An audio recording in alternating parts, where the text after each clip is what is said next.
criado no início da década de 40 com um homem chamado Emil Lichtenfeld. O Kabbalah foi criado como um método de defesa pessoal e não como arte marcial. Okay? A filosofia é totalmente diferente. Ele chega para a região chamada naquela época Palestinaia, uma região dominada pelo mandato britânico. Okay?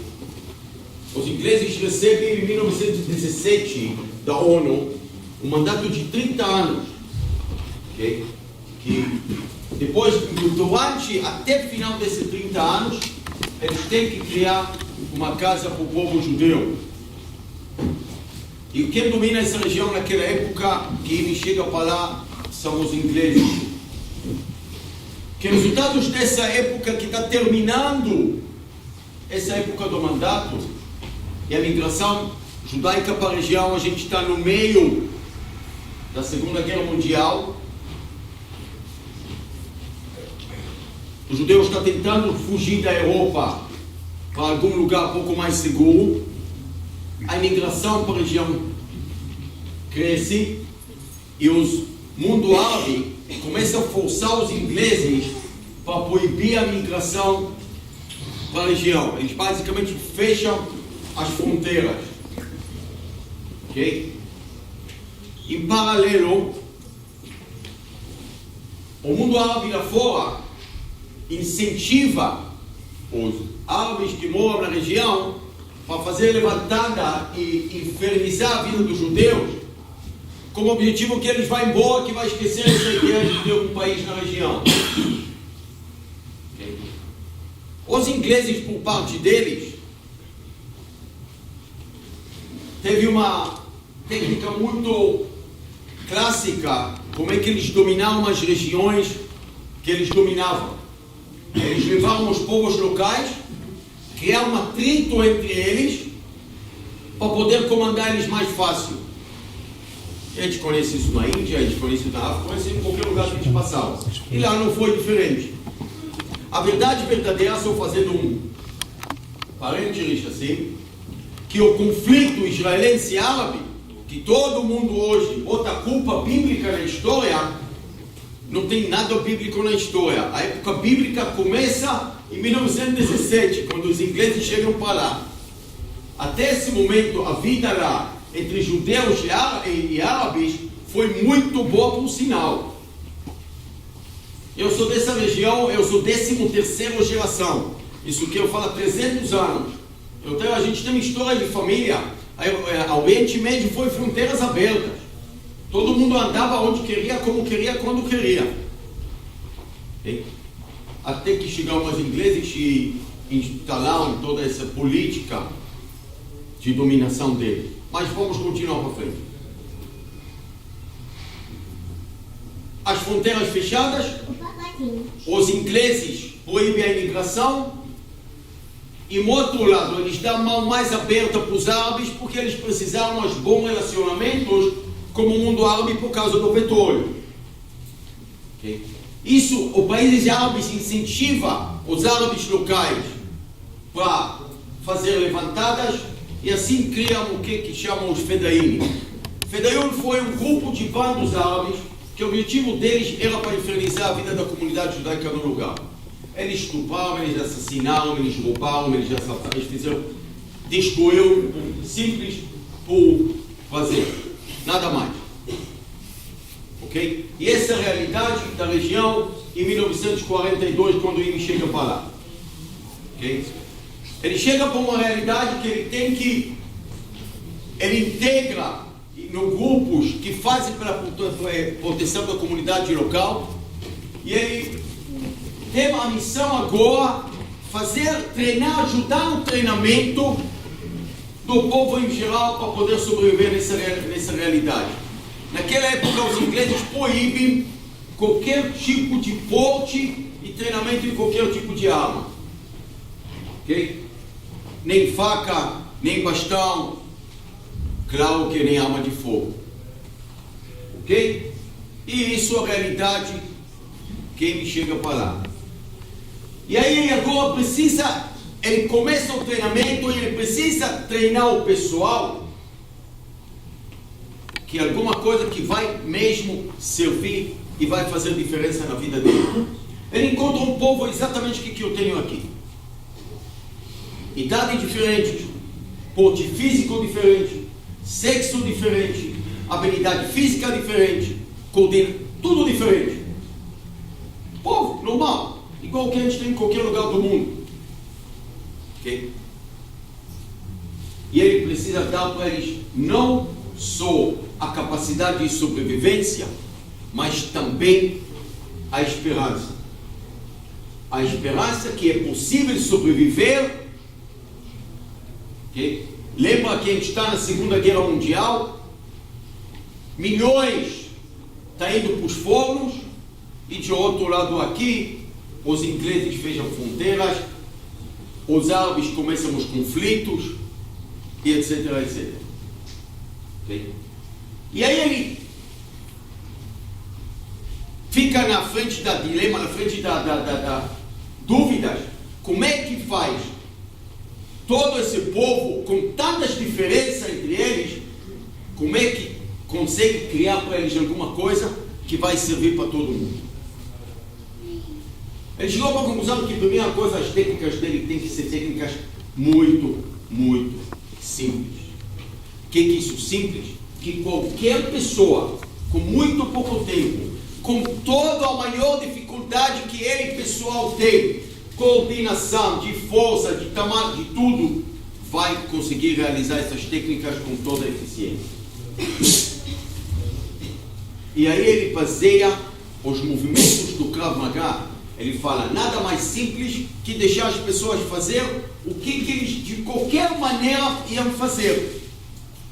Porque esse é o Krav Maga, na verdade. Na verdade, vocês podem sentar aqui no banco e olhar uma aula e falar, eu só podia pensar sozinho. Verdade. Krav Maga é exatamente isso. E o que cada um de vocês capaz e faz sozinho. Só um pouco melhorado. Mas Krav Maga baseado nos movimentos naturais do ser humano, baseado no intelecto do ser humano, baseado em cima do ser humano. Não igual que a gente conhece nas artes marciais, movimentos baseados na natureza, baseados nos animais, baseado no... Ok? Baseado, direcionado para o ser humano, em cima de movimentos naturais do ser humano, em cima da linha de pensamento e a capacidade mental do ser humano. E ele falou assim, eu vou levar a movimento que qualquer um vai fazer, de qualquer forma, pouco melhor. Por exemplo, eu vou dar para você exemplo. Se eu vou dar agora a tapa na lata dele, o que ela vai fazer? Assim, cada um faz diferente. Um faz assim, outro faz assim, outro faz assim. Alguma coisa põe para se proteger, verdade? É exatamente isso que a gente vai fazer, é exatamente isso que ela vai fazer. É isso aí. Só no lugar de fazer isso aqui, pouco melhorado. No lugar de ficar na defensiva, fica pouco mais na ofensiva. Para ter mais resistência, para ter a possibilidade de enfrentar e absorver pancada de alguém muito mais forte, muito maior. E aqui nesse ponto, ele faz a maior evolução no mundo de combate que existia até esse momento.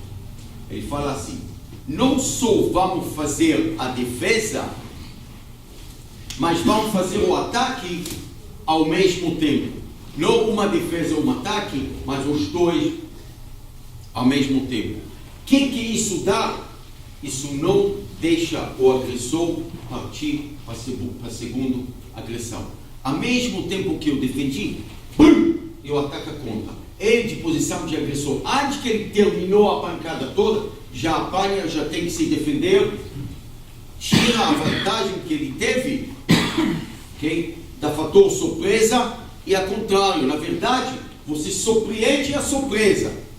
Pegou a surpresa, bateu, pum, você bate, ele não esperou para isso, apanha contra. Então ele junta a defesa e o ataque ao mesmo tempo. E aí ele fala assim, para poder igualar as pessoas pelo tempo de reação, eu preciso que todo mundo vai fazer o movimento mais curto possível. O movimento mais curto possível, tiramos da física, entre dois pontos e uma linha reta. Isso que eu falar, se eu tenho que fazer uma defesa aqui que vem para cá, Eu não vou fazer isso aqui ou isso aqui, eu simplesmente vou fazer isso aqui. Okay? E a mesma coisa se o golpe vem pela frente, okay? E eu estou aqui, eu não vou fazer, okay? O golpe está aqui, eu só vou fazer isso aqui. E se eu vou juntar a defesa e o ataque ao mesmo tempo, vai ser alguma coisa desse tipo. Se eu já não, calma aí. Se eu já estou aqui e a bomba vai vir, pá, aí eu tenho a defesa e o ataque ao mesmo tempo. Quando ele saiu de lá e chegou até aqui, ele precisou fazer 80 centímetros com 1 metro de distância, eu estou aqui, só tenho que fazer, olha, 10 centímetros. Aqui ele já não está mais no alvo. Juntando a defesa e o ataque ao mesmo tempo, tá? Tirei dele a vantagem da surpresa, tirei a força que ele tem e atingi. E aí vem a terceira parte. E como é que eu levo alguém menor, mais fraco, mais frágil, com pouco treino? Vocês têm que entender. A verdade vocês sabem, não é novidade, mas as pessoas no mundo inteiro são iguais. É mentira que um lugar do mundo só tem gigantes. Em qualquer lugar do mundo tem homens, tem mulheres, tem crianças, tem velhos, tem pessoas de 40 quilos e tem pessoas de 140 quilos. É qualquer lugar. Ok? Como é que eu levo alguém com 40 quilos, faz ele enfrentar alguém com 140 quilos? Daí vem um problema. Aí ele falou assim, a gente vai direcionar nossos golpes só de forma traumática para pontos mais sensíveis no corpo da agressor. Com isso, na verdade, que todos nós temos mesmos pontos, no mesmo, mais ou menos altura, pouca diferença, okay? Mas todos nós perdemos controle do corpo quando está sendo atingido nelas. Com isso aí, a gente vai tirar a vantagem, okay, do grande em relação ao pequeno. Okay? Então vamos tirar a vantagem da força, vamos eliminar a necessidade de lutas da força bruta. Todo mundo já passou um dedo no olho, um cílio, mosca, qualquer coisa, verdade? Imagina metade do dedo vai lá visitar o cérebro dele lá para dentro. Okay? Para criar um dano momentâneo, não precisa ser dano momentâneo, explodir a cabeça dele, mas momentâneo, que ele vai recuar e eu vou ter tempo para a segunda reação. No olho eu só tenho que fazer isso aqui, ó. Vai para frente, vai para frente, anda para frente, anda para frente. Foi bom para você, para mim foi legal. Fazem assim, vai ver. A mesma coisa aqui. Aqui já tomou uma bomba pelo meio das pernas. É exatamente isso, uma bomba. E me falava assim, a mão de um bebê, de uma criança, desculpa, de 2 anos, mais forte que a genitália de Muhammad Ali. Muhammad Ali naquela época foi, a verdade até hoje, considerado o maior boxeador da história. Ele foi um homem gigante de tamanho, peso pesado, mas gigante de verdade. Tá? Okay? Mas é verdade, uma mão de uma criança de 2 anos faz assim para qualquer um, ele desce. Ele não precisa conseguir chutar alto. Eu faço assim, ele desce e eu chuto abaixo. Ok? O Krav Maga baseado, direcionado ao ponto, direcionando os golpes traumáticos para pontos sensíveis do corpo. Assim eu consigo igualar todo mundo.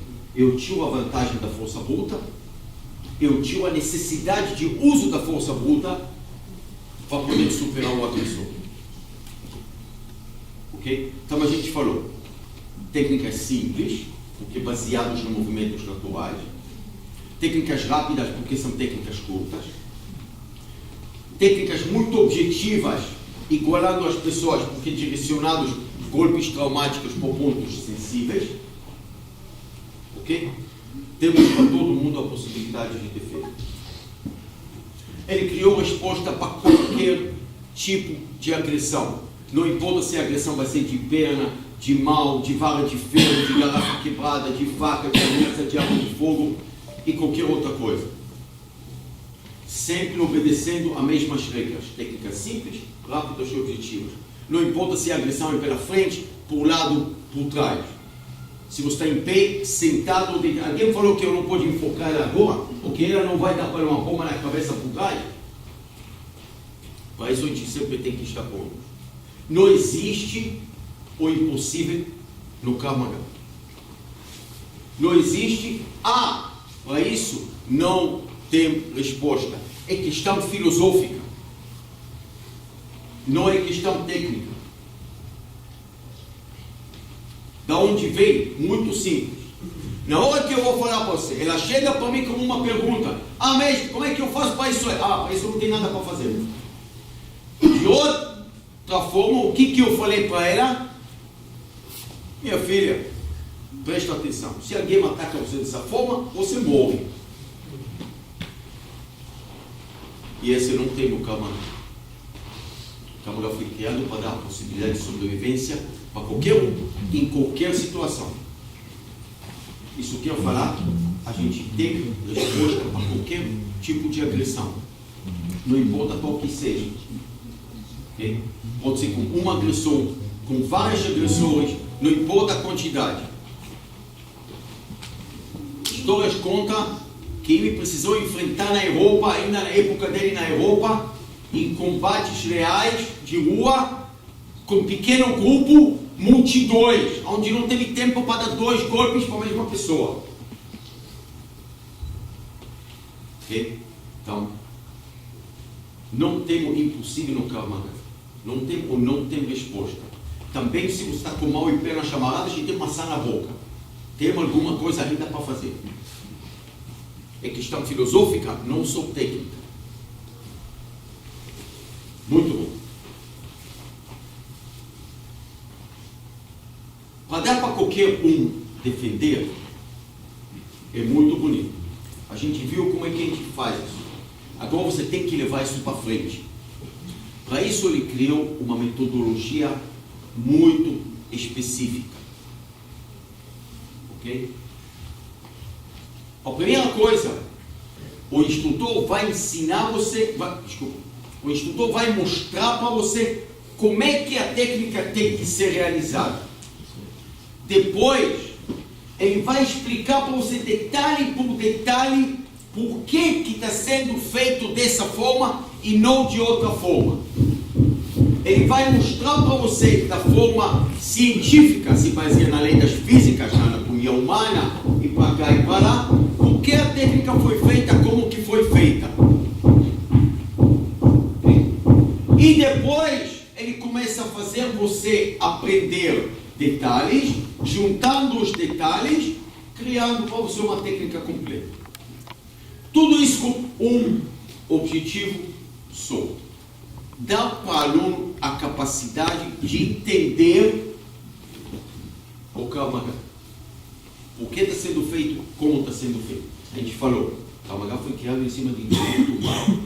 Agora você vai falar para mim, o que eu tenho que entender? Me ensina a técnica e acabou a história. Verdade.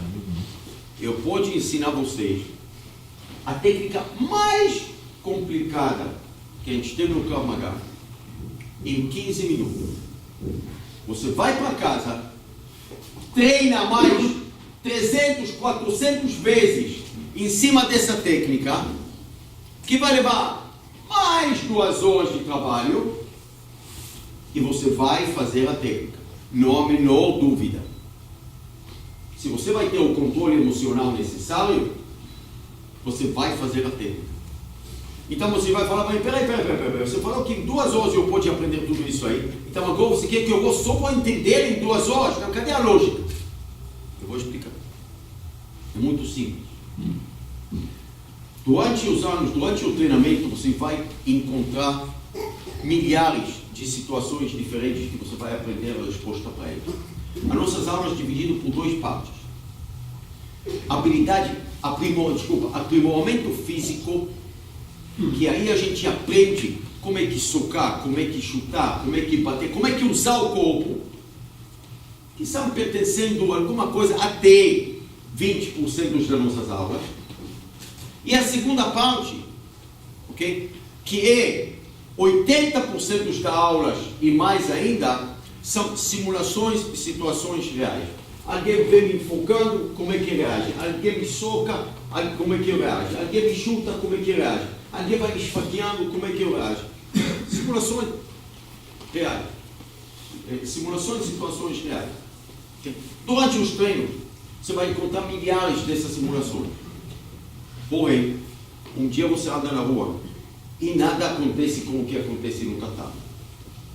E vai acontecer alguma coisa, não é exatamente como que você aprendeu.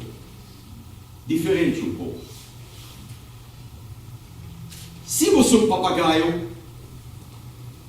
e só aprendeu, ensinei você como fazer a técnica, vai fazer a técnica, isso que você sabe, defender contra aquela técnica. Igual o papagaio, ele sabe falar o que ensinaram ele fala. Mas se você entendeu a técnica, você vai ter resposta sozinho também para situações que ainda não aprendeu. Você vai ter uma bagagem que você vai poder manipular, manobrar e ter a resposta também para situações que não encontrou, que ainda não aprendeu. Pode ser que não vai ser tão perfeito? Não vai, não tem importância nenhuma. Não vai ser tão bonito e perfeito como ele fez? Não vai ser. Mas isso não tem a menor importância. A importância é voltar para casa inteira. E me falou assim: você fez. Se saiu certo, é Krav Maga. Não saiu certo, não Krav Maga. Simples. Não precisa ser como que ele fez. Você precisa voltar para casa. Mas para isso você tem que entender o que você faz. Então, essa é a metodologia que ele criou. Ele criou metodologia que você vai entender, não só fazer, você vai entender o que você faz, como você faz. Ok? Muito bom. Em 1948, com a criação do Estado de Israel, ele vira instrutor-chefe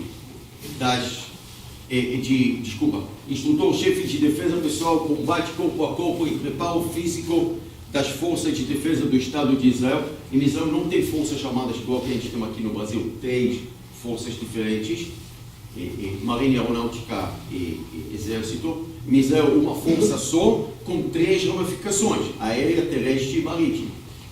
Okay? O Krav Maga, sendo ensinado para grupos de elites de missões especiais, foi considerado a arma secreta israelense. Ok? Todas as tropas fizeram um pouco Krav Maga, mas a unidade de elites, eles que treinavam, lá que ficou, na verdade, os segredos do Krav Maga. E assim permanece até 1963, quando ele sai para o civil, final de 63. 1964, ele abre 2 centros de treinamento.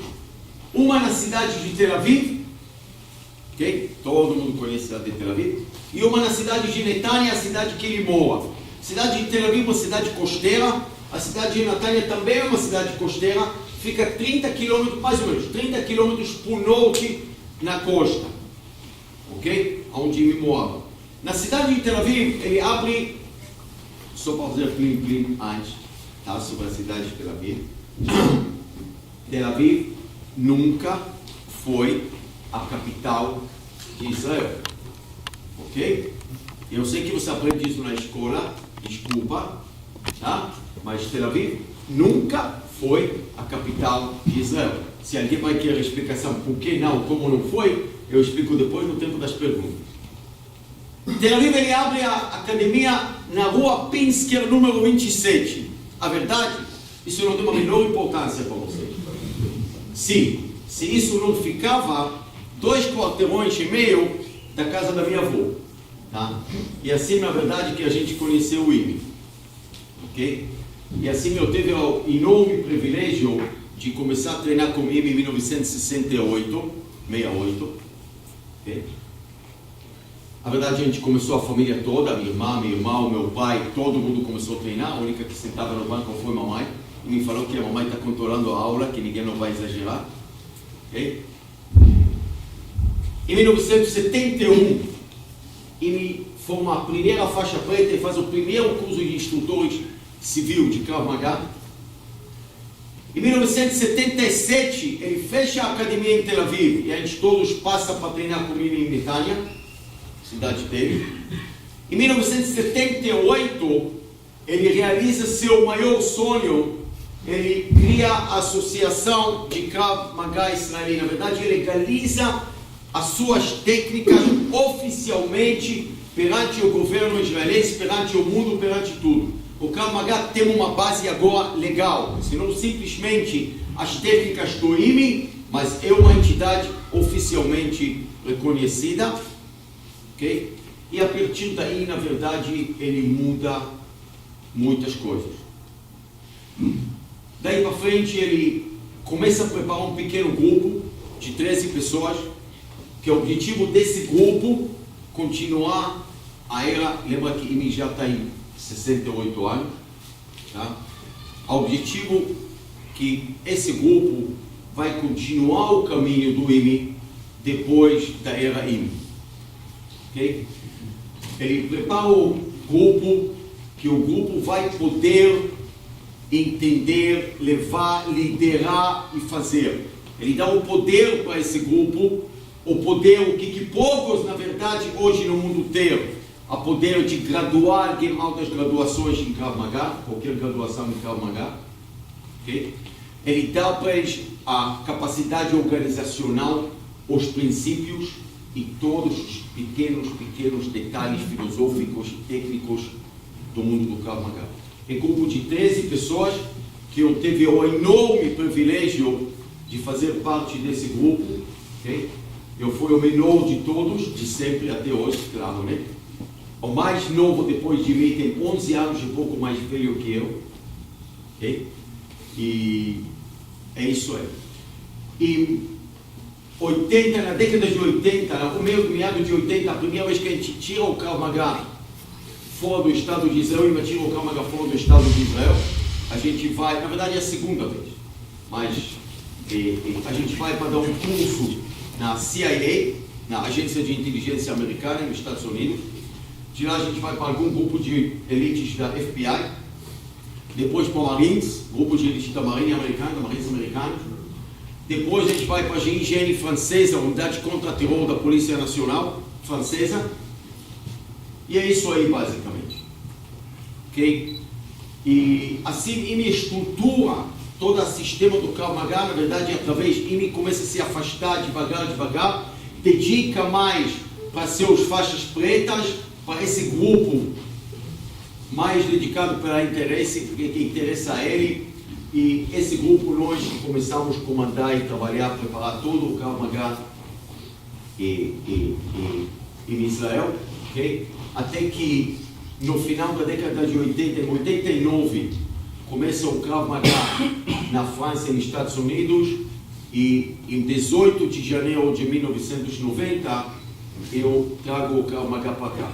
Na verdade, eu fui o único aluno do IME, tá? O primeiro aluno do IME, o primeiro aluno do IME que saiu morar fora de Israel para levar o Krav Maga para outro lugar do mundo, ok? O Krav Maga na Europa, comandado por Richard Dweyer, tá? Que ele, na verdade, é um francês que treinou com a gente em Israel, ok? Mas não é aluno de anos de carreira do IME. A mesma coisa nos Estados Unidos, quem começou e treinou foi Darrell Levine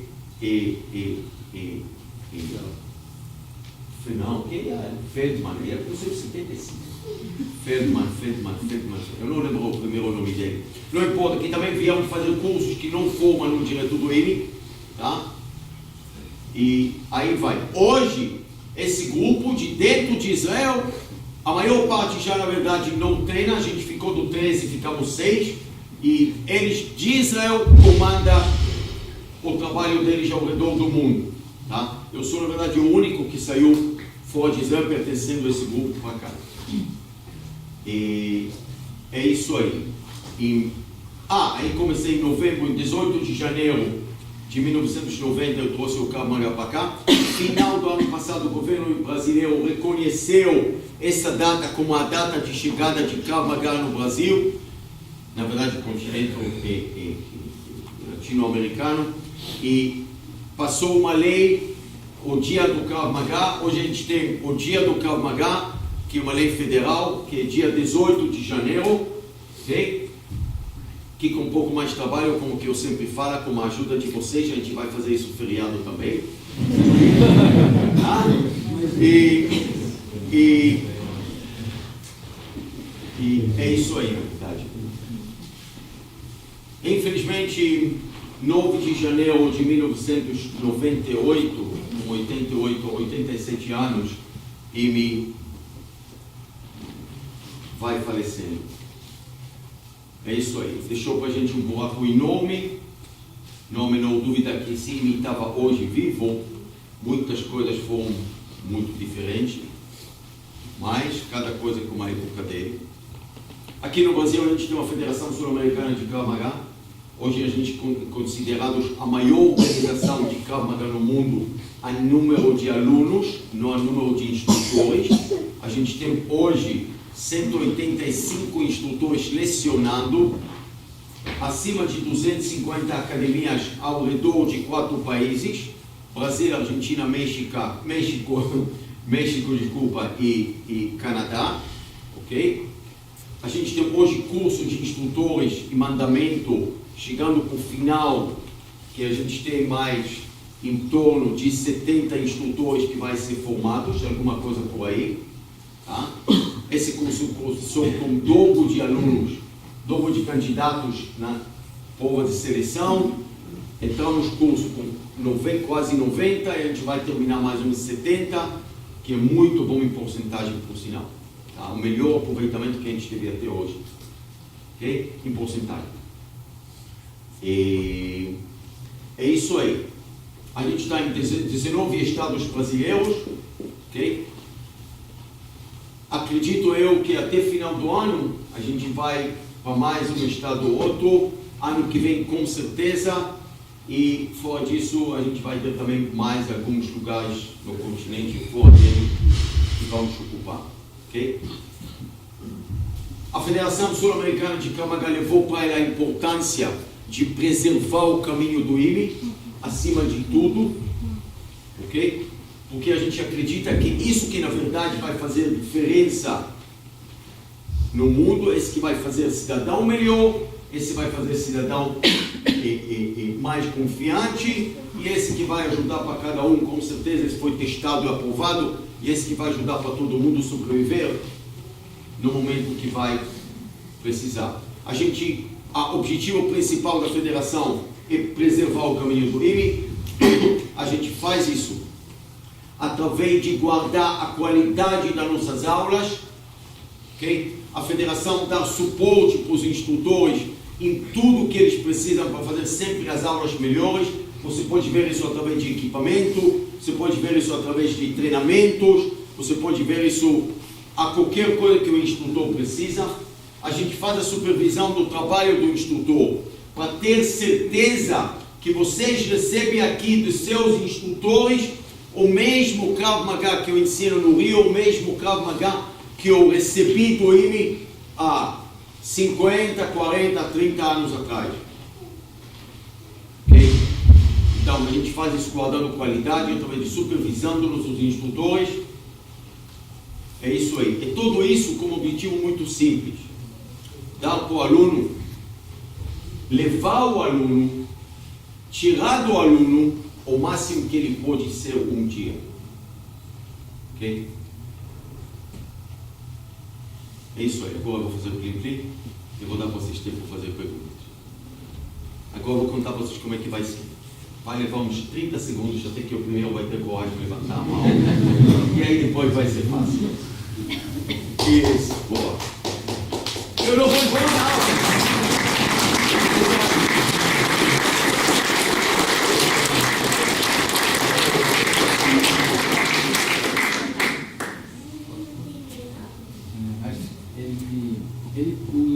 Ele criou as técnicas de acordo com o tempo que ele foi ensinando as pessoas.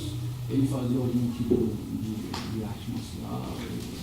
Imi, na sua infância, fez luta livre grego-romana e boxe. O pai do Imi foi o primeiro instrutor de boxe na Eslováquia, e o pai do Imi mais dois, eles que formularam a luta livre grego-romana para que a gente conhece hoje. Ok? Com 18 anos, ele já foi campeão absoluto na sua categoria, até a sua categoria, e uma acima, de boxe e luta livre grego-romana. Okay? A gente fala em 28, até 28, 29. E aí a vida na Europa mudou. O mundo mudou. Movimentos nazistas, fascistas cresceram, começaram a ocupar qualquer espaço.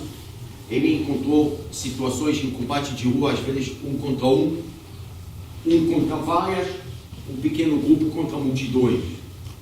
Luta de sobrevivência que... Okay? E esse deu para ele contou que isso deu para ele a experiência para ver que os anos que ele teve no ringue não servia para ele na rua.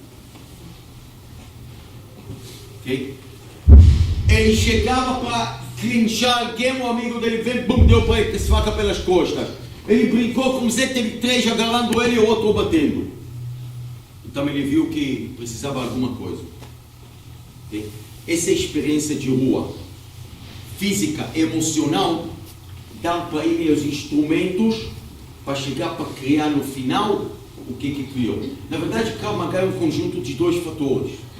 Ele, o homem que criou Krav Maga, a sua experiência desde 4 anos de idade e a Primeira Guerra Mundial. A Primeira Guerra Mundial começa, okay, assassinando, na teoria, assassinando o príncipe da Áustria. Ele nasce em Budapeste, vive em Bratislava, que foi o centro do Império Austro-Húngaro, okay? Que aí, então com 4 anos da Primeira Guerra Mundial. Guerra é uma coisa muito simples. Todo mundo entra, ninguém sai igual. Ou você é derrotado, ou você fortalece. Igual você não sai. Okay? Com 4 anos. O pai dele foi detetive da polícia secreta, que foi condecorado como maior, como o detetive que efetuou o maior número de prisões de criminosos violentos. Okay? Então, na verdade, ele viveu no meio de ambiente que deu para ele a fortalecimento emocional e a visão técnica sobre o que precisa. E assim ele baseia o Krav Maga.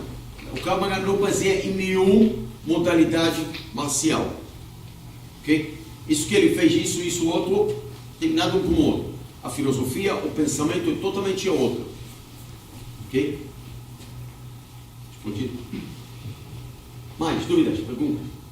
Isso é uma relação entre a Federação Sul-Americana com outros países, com o Krav Maga que é praticado em outros países? Boa. Bom, vamos dividir a sua pergunta para 2.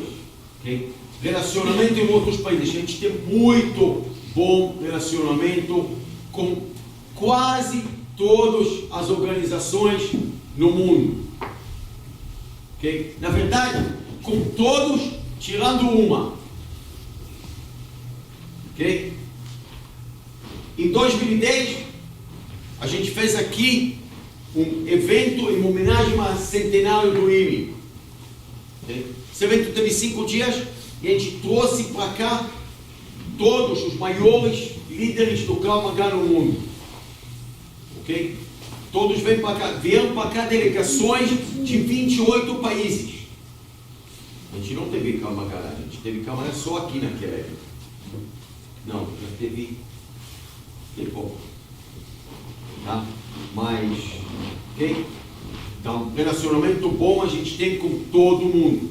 Se eu falar, qualquer lugar do mundo que aluno nosso vai aparecer e vai falar, eu sou aluno do Brasil, da Federação Sul-Americana de Krav Maga, do Mestre Kobe, vai ser muito, muito bem recebido. Primeiro. Segunda parte. Relacionamento técnico não tem.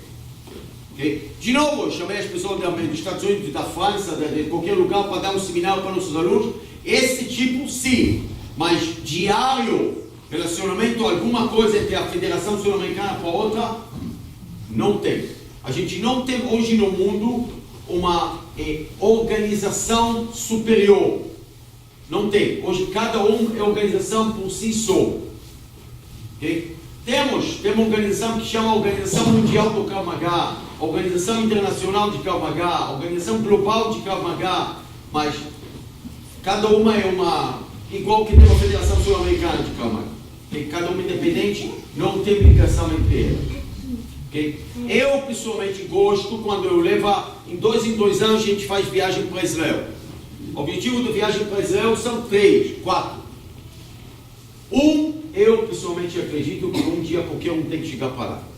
A história de todo mundo é escrita lá. Não importa de onde você vem, não importa que povo você pertence, a sua história começou lá.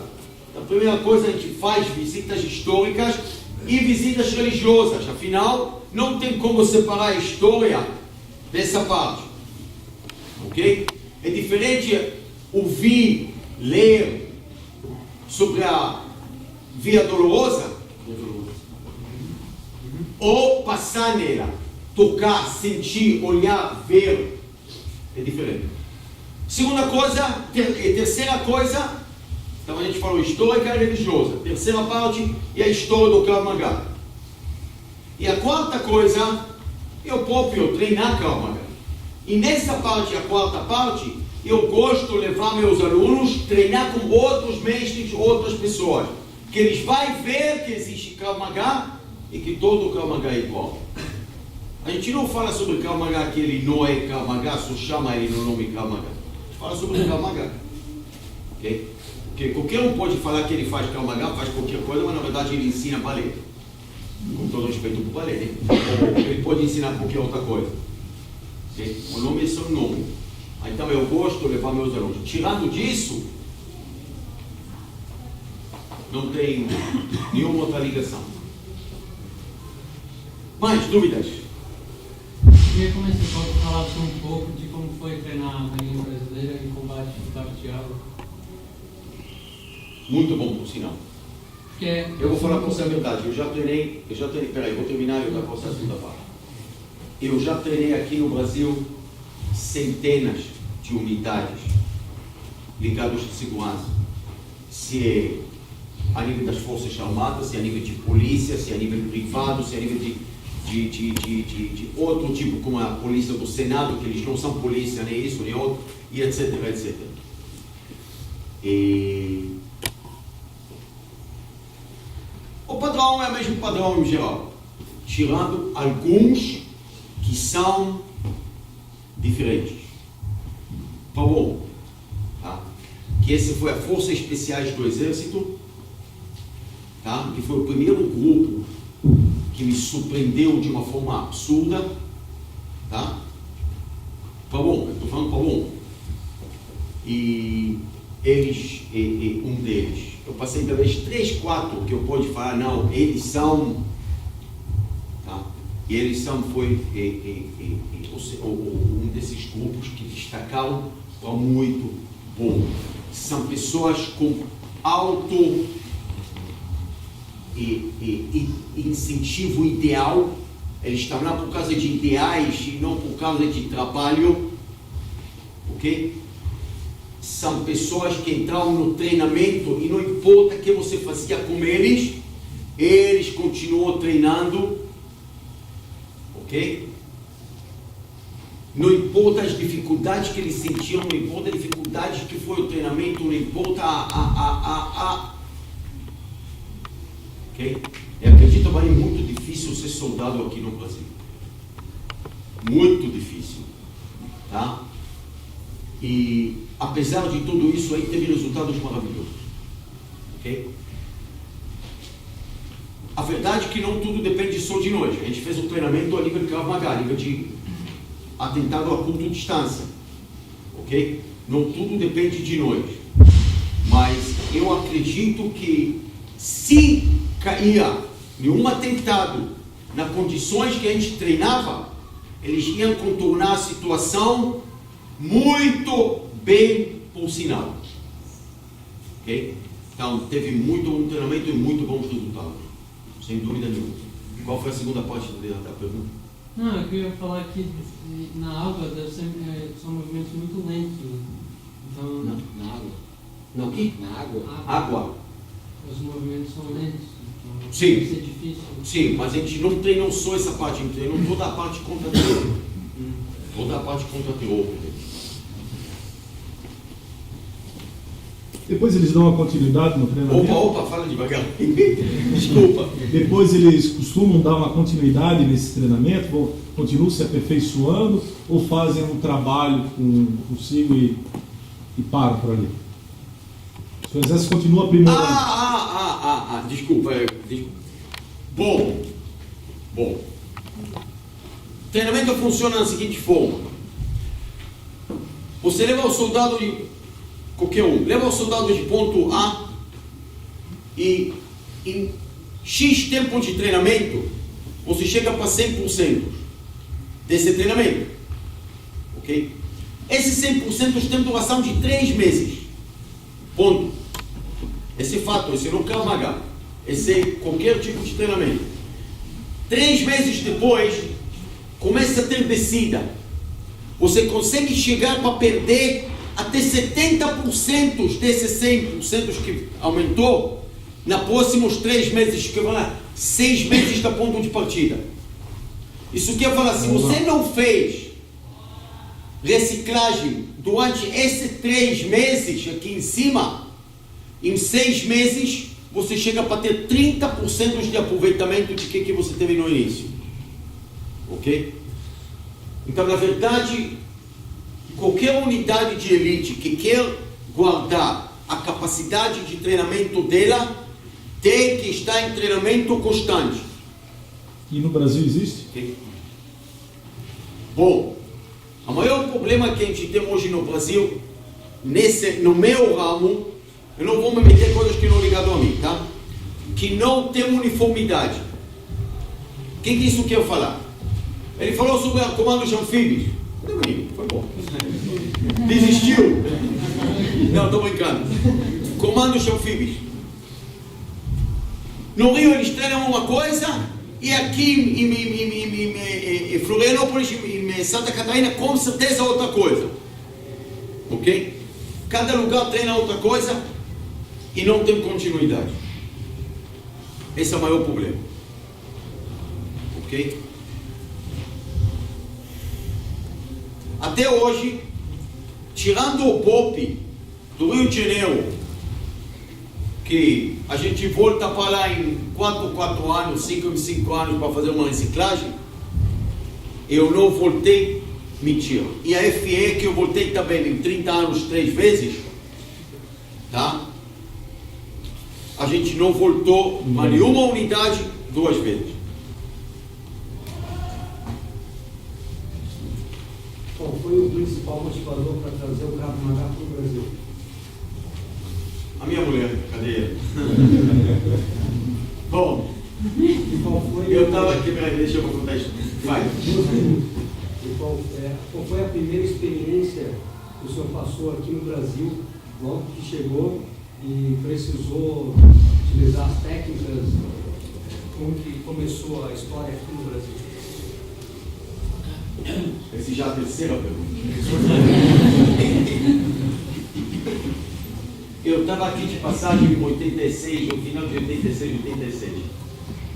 Eu vi como é que as pessoas vivem aqui. Na verdade, a maior parte do tempo eu estava no Rio de Janeiro. Okay? E eu vi como é que as pessoas vivem reféns na mão da violência. As pessoas andavam com a roupa na sacola.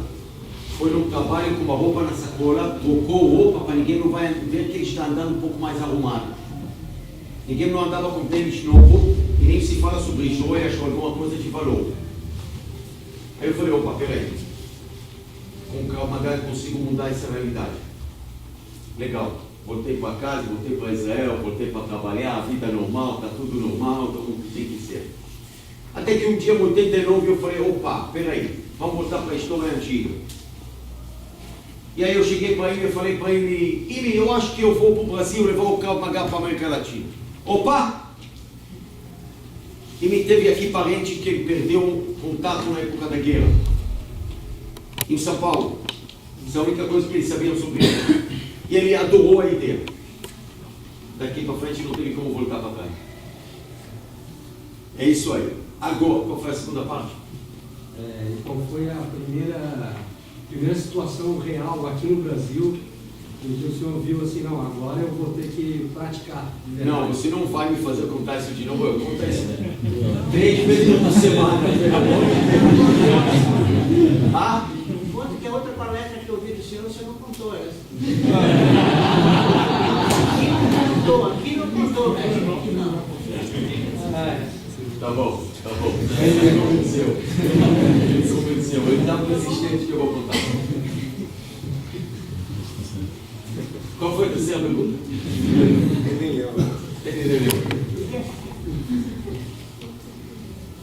Acho que eu estava aqui 3, 4 meses, não mais. Alguma coisa por aí. Peguei um ônibus em Copacabana, direção ao centro da cidade. O ônibus foi basicamente vazio. Eu não sei hoje, já há muito tempo que eu não ando de ônibus, na verdade. Mas antigamente foi assim, o cobrador, no Rio pelo menos, vocês viram, o cobrador foi sentado atrás, tá? Teve a roleta atrás, e atrás teve 5 bancos no final do ônibus que ninguém sentava. Esse foi o banco da pivetada. Verdade? Aqui também foi assim? No passado, né? No passado, é. Se a bagunça era atrás. Ah, a bagunça era atrás. É isso aí. Ah? Não sei ver. Você não anda de ônibus? Eu não sou daqui, eu sou. Lá em Minas é assim também. Aqui eu não sei. Como é que é? Volta a história, eu subi no ônibus, eu estava com meus pais vieram aqui para visitar. Aí eu subi no ônibus, meus pais sentavam lá naquelas cadeiras atrás, onde a pivetada ninguém sentava. Tá? Eu atravessei a roleta e sentei no primeiro banco, tem um banco alto aí, em cima da roda. Verdade? Até hoje é assim? Isso. E eu sentei atrás desse banco alto, no corredor. Show. O ônibus foi vazio, meia dúzia de pessoas. Umas ponto, 2 pontos, sei lá, alguma coisa. Depois subiu 2 rapazes. E aí um chegou para mim, eu tive carteira sempre, aquele carteira grande na mão. Andava com ela na mão, aquela carteira que talão de cheque não precisa dobrar lá dentro. Não vai ser bonitinho. E assim. E aí ele chegou, pediu passasse todo lá da janela. Passa. Aí veio outro, tá? E ficou colado por mim aqui assim. Aí eu olhei para ele, estava sentado. Tá bom. Aí esse aqui falou alguma coisa por ele, não falava bem, não entendia bem o que queria. Falou, é um assalto, mais um monte de coisas, não sei o que ele queria. Se ele passava, puxava a carteira e ia fugir do ônibus, eu não ia nem saber o que aconteceu, a verdade. Não, porque não ia puxar. Você tem que entender, Israel não existe esse assalto, todo esse tipo de coisa, não tem lá. Ok? Por incrível de que você pareça, ao contrário de que você acha, Israel é considerado um dos lugares mais seguros do mundo, tá? Por incrível de que você acha, ao contrário, não, lá só mata e morre. Mentira. Não, porque você sabe mentira. O que é global hoje? Moral da história. Aí eu não sei qual foi a confusão entre eles, porque eu não entendi. Ele falou de novo, ele está armado, aí ele se levantou a camisa, ele olhou para mim, puxou a arma, botou a arma na minha cabeça. Quando isso aconteceu, eu falei, opa, alguma coisa está errada aqui. Eu ainda não entendi bem o que está acontecendo. Esse pé, eu acho que ele entendeu que alguma coisa deu errado. Aí ele pulou para aquele banco alto, e acima do banco alto ele meteu a arma na minha cabeça. Aí eu entendi que não é brincadeira. Tá? Vocês têm que entender. Em Israel a regra é muito simples. Alguém puxa a arma, alguém vai morrer. Ok? Ninguém não puxa a arma lá para tirar uma carteira de R$50 de alguém. Okay? E aí acabou, a arma saiu da mão do outro, esse apanhou aqui como precisa, aí eu levei no final da história, joguei os dois fora do ônibus, tá? E fiquei com a arma na mão. Aí a mulher que sentava um banco atrás do lado da janela me perguntou, o que aconteceu? Eu falei, não, acho que... Aí, pum, a mulher desmaiou. Até agora foi tudo muito bom para mim. De verdade, até agora tudo foi como que escrito no livro. Perfeito. Só que tem uma coisa que não levei em conta. Meus pais sentavam lá atrás. E meu pai veio igual um trator em cima de mim. Você tá maluco? Para isso vem para cá. Que bagunça você faz para mim? Não, você precisa de problemas. Que problema você cria aqui? Eu falei, pai, calma aí. Não é assim. Olha, aconteceu muito. Quando meu pai entendeu o que aconteceu, ele, claro, meu filho, mãe entendeu que o meu pai não deu esforço suficiente. Aí veio a minha mãe. E aí acabou a história.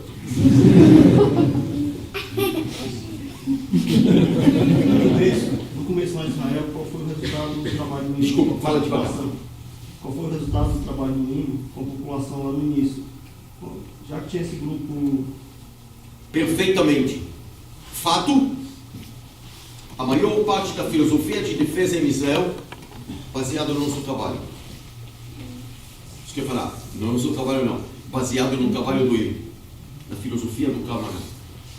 Menor dúvida. Falei, foi um conjunto de fatores que criaram. INE, o homem que criou, é a situação em Israel naquela época e tudo a necessidade, isso que criou o Krav Maga, e é parte grande disso estruturado toda a filosofia de defesa em Israel hoje. A menor dúvida. Fato que a guerra começou, na verdade, em 30 de novembro de 47, tá? Depois da determinação. 30 de novembro, a gente não pode esquecer de falar sobre isso, desculpa. 29 de novembro de 1947, os ingleses levam a votação para a ONU, a sessão presidiada por um homem chamado Dr. Osvaldo Aranha, um brasileiro que presidiu a sessão, e não há a menor dúvida que Osvaldo Aranha teve uma participação gigante na criação do Estado de Israel, naquele momento, ok? No dia seguinte, na verdade, começam todo a atentado de um grande, começa a primeira etapa da Guerra da Independência, ok? Os fedaim sobem para um ônibus, metralham, jogam granada, matam quase todo mundo no ônibus que saiu da cidade de Netanya, direção de Jerusalém, tá? E daí começa a primeira etapa. Os ingleses acreditavam que a guerra vai durar em torno de 2-3 semanas, meses. A guerra durou 15 meses, desculpa. A guerra durou 15 meses e ao final todo mundo sabe. Tá? O fato que a gente está aqui hoje. Não há a menor dúvida que tem testemunhas de pessoas daquela época que falam que eles saíram da primeira aula com IME sentindo diferente. Sentindo muito mais autoconfiança. Sentindo que tem o que fazer, que tem chance para ir para frente. Mais dúvidas? Boa noite, Mestre. Sobre a capital de Israel, que você falou no início. Sobre a capital de Israel, com todo o prazer. Vocês me dão 4 minutos para explicar sobre esse assunto. Menos, 3. Eu vou explicar sobre a capital de Israel. Eu vou preocupar a história. Para vocês vão entender o futuro, o presente, eu vou preocupar a história. Há 3.000 e poucos anos atrás, existia para o povo judeu um rei chamado Rei Davi. Todo mundo acredita ouviu sobre isso. O Rei Davi teoricamente recebeu a missão para conquistar a terra prometida por Deus. Ok? E aí ele começa a guerrilhar com todos os povos na região e conquistando toda a região. Quando ele completa toda isso aí, ele entende que agora ele tem que sentar, ter negociações e poder administrar todo esse povo que está lá, toda essa guerra que ele criou, todos esses povos. Ele entende, ele foi um homem muito inteligente, isso a gente sabe da história, e ele entendeu que ele tem que ter algum lugar que lá ele vai chamar todo mundo para negociações, que tudo vai sentir confortável. Okay? Imagina se eu chamar todo mundo para cá, Bruno vai sentir mal para caramba, vai falar, peraí, dentro da minha casa eles me chamam para me colocar as regras. Então o que ele fez? Ele procurou algum lugar que chamam como região virgem, que ninguém não estava lá antes. Ninguém não sentava, ninguém não trabalhava, ninguém não pertencia a ninguém. Ninguém não habitou esse lugar. Ele acha uma carreira de montanhas e lá ele cria a capital do império daquela época do povo judeu. Lá ele cria a sua capital. Ele chama esse lugar como Jerusalém. Ponto. Isso está na história, está no livro.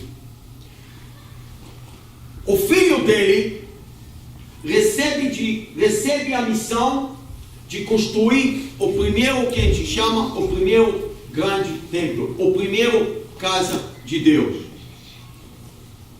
no mesmo lugar. 1000 anos depois, esse é já o primeiro templo sendo destruído, e aí constrói segundo templo, segunda casa de maior casa, segundo grande templo, no mesmo lugar, em Jerusalém.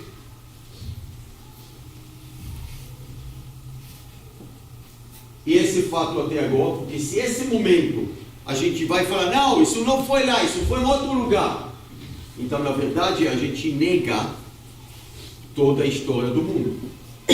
Porque Jesus Cristo, todo o seu caminho, andava lá.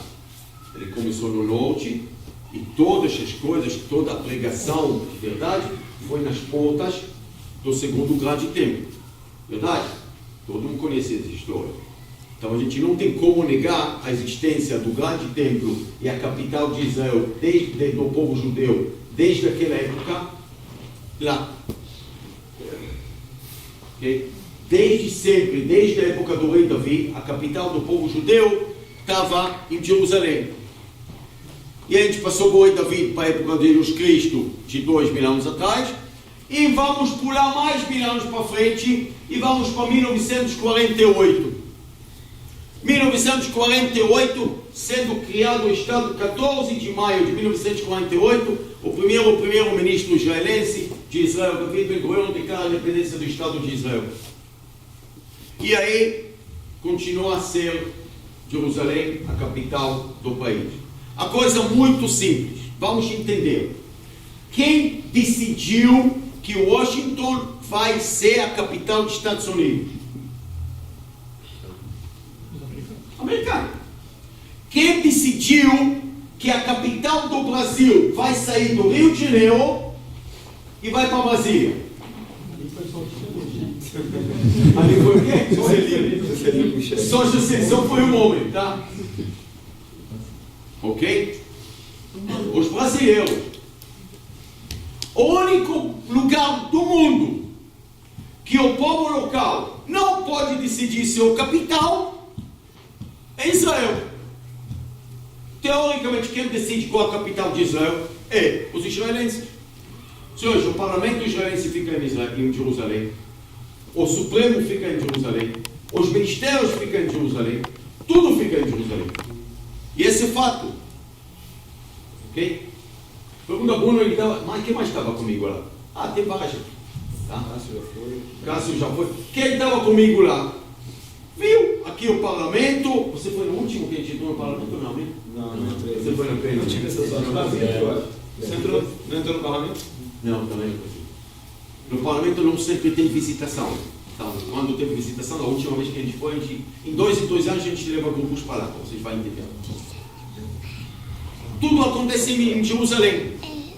Então não tem como negar que Jerusalém é a capital de Israel. A verdade verdadeira, a primeira vez que eu ouvi que Jerusalém, que não se fala que Jerusalém, que Tel Aviv é a capital, quando eu vim para cá. Nunca ouvi isso antes. Ok?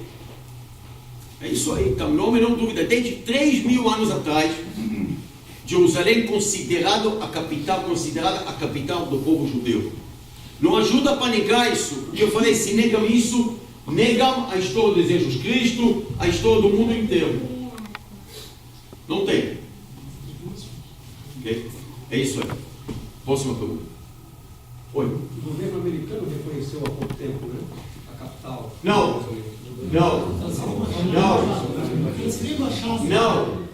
O governo americano mudou a embaixada de Tel Aviv para Jerusalém. Não tem nada de reconhecimento. Quando o presidente dos Estados Unidos, até agora, chegaram para Israel, foram para Jerusalém, não foram para Tel Aviv. O próprio Anwar Sadat, o presidente o presidente do Egito, que veio fazer a paz com Israel, foi para Jerusalém, não estava em Tel Aviv. Ok? E etc, etc, etc, etc. O próprio Lula, quando viajou agora não, muito tempo atrás, para Israel, quando foi presidente, não, ele é o presidente que foi. Ele foi para Jerusalém, não estava em Jerusalém. Então... mas ele foi sem querer, ele não sabia. Ele foi sem querer, ele não sabia. Ele não sabia, isso é verdade. O Lula não fez mal. Com certeza não.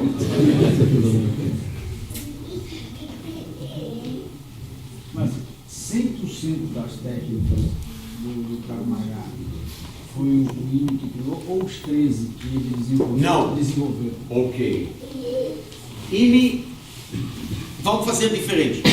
Todos, 100% das técnicas que vocês vão aprender aqui um dia, foi Imi que criou. Se alguém de nós vai falar que na época Imi ele teve direito a abrir a boca, mentira. Ok? A gente treinava e treinava e treinava, e quando a gente questionou Imi, mas não sai, eu treino mais um pouco. Ok? É isso. O que você vai aprender? O que aconteceu no mundo depois da era Imi? O Krav Maga não tem lugar para evoluir. O Krav Maga é uma coisa muito clara, tem que entender. Eu vou dar para vocês exemplo. Década de 40, proibido qualquer tipo de armamento na região, qualquer tipo de treinamento, qualquer coisa. Armando os bastões para mim. Ok? Pequeno. Tanto faz. Naquela época, treinavam com duas coisas. Ou com facas escondido, ou com bastões. Teve dois tipos de... Não, tem de verdade aqui. Não, tá bom. Teve ou esse tipo de bastão, igual esse aqui, 50, 60 centímetros, que deu para esconder na manga, ou bastão maior, igual de escoteiros. Ok? Aí me falava assim, tá bom, pega um, vai. Não, agora... E me falou assim, você está com o bastão na mão, aqui está para você uma bomba, bota o ponto. Está com o bastão? Bota o bastão, pá, desvia, bate, pá, bate, bota o bastão. Por quê? Porque ele é mais resistente, não dói para ele não, aqui dói, aqui não dói, ele consegue aguentar qualquer pancada, porque você precisa, ele é grande, bota ele te protege. Por isso ele é mais largo, mais tudo. Bota ele certo, esconde atrás dele, ele te protege. Faz isso. Aí o mundo mudou. Acabou. Não tem mais bastões. Quem usa isso aí? Agora tem fuzil. Então foi assim. Tá? Fuzil. Vem. Agora não tem bastão, agora tem machado. Você viu? Tem de enfiar o machado na cabeça. Onde foi agora? Na Inglaterra, na França? Onde foi? Anteontem. Não importa. Você não lê o jornal, não? Você anda com fuzil, ok? Vem para o seu machado na casa, pum! É isso? Tomou o machado, deu um tiro. Ele morreu, você também? Não. Claro que não. Você está aqui, vem o machado, pá! Botou. Pá, pá, pá. A mesmo exercício. Ok? O ponto é entender. Entender que o que eu fiz como bastão, eu posso fazer com fuzil. Se você entender o que eu falei para você, então você vai entender também. E caramba, você faz musculação? O que vocês têm na mochila? Que se você está com isso na mão, e aí vem para você com o machado, você não faz pum! Isso que eu falo, qualquer coisa que eu tenho resistente, que pode me proteger, eu boto ele para me proteger, e esse pode vir do lado, não mudou absolutamente nada, eu faço a mesma coisa de lado, isso pode vir qualquer coisa.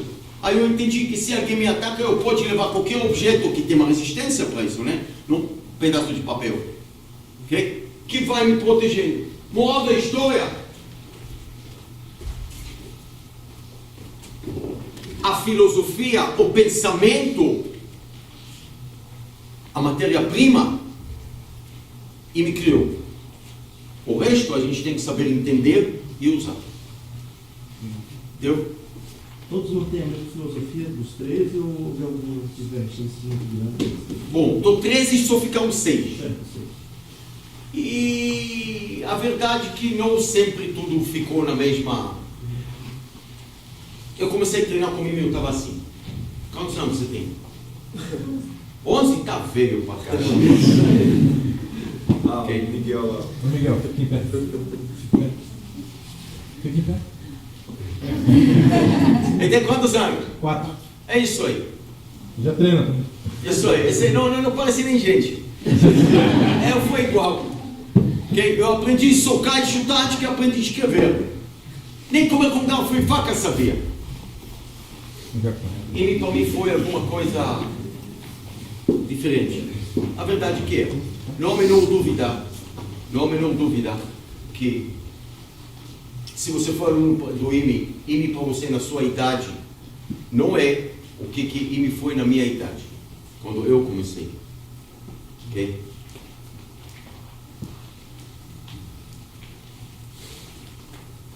E eu vejo isso mais que obrigação de preservar cada pequeno detalhe. Não só porque que eu acredito nisso de verdade, mas porque isso faz parte. Isso faz parte. Não há a menor dúvida. Isso faz parte de mim. Bom, senhores, eu queria muito. Vai. O IME deixou filhos que tocaram Krav Maga ou... Não, ele teve 2 filhos que na verdade foram do Ilana, a mulher dele, ok? Que eles treinavam como a gente até a faixa azul, aí um deles ficou doente, então esse deixou problemas, e o outro na verdade casou e mudou para outro país, também se afastou eles do Krav Maga. É isso aí. Bom, nós vamos terminar aqui porque eu prometi terminar até 9h30 e agora 9h30 em ponto. Okay? Eu queria agradecer muito para todos vocês pelo tempo. Para mim falar pouco mais sobre Krav Maga é de verdade uma realização pessoal. Eu vim para cá para levar, não para Florianópolis, para o Brasil, para a América Latina, para levar o Krav Maga para frente, para mostrar o caminho do IME, para explicar um pouco mais. E cada chance que eu tenho para vir falar com as pessoas, eu sinto que eu cumpro de verdade a obrigação que por ela me levou para viver nesse paraíso. Às vezes a gente esquece que a gente está de verdade dentro de um paraíso aqui no Brasil. Tá? Então eu queria muito agradecer para todos vocês pelo tempo que vocês. Eu sei que não é normal ficar essa hora no meio da semana comigo aqui, sexta-feira mais ainda. Então eu queria muito agradecer para todo mundo pelo tempo. É isso aí, até a próxima. Obrigado.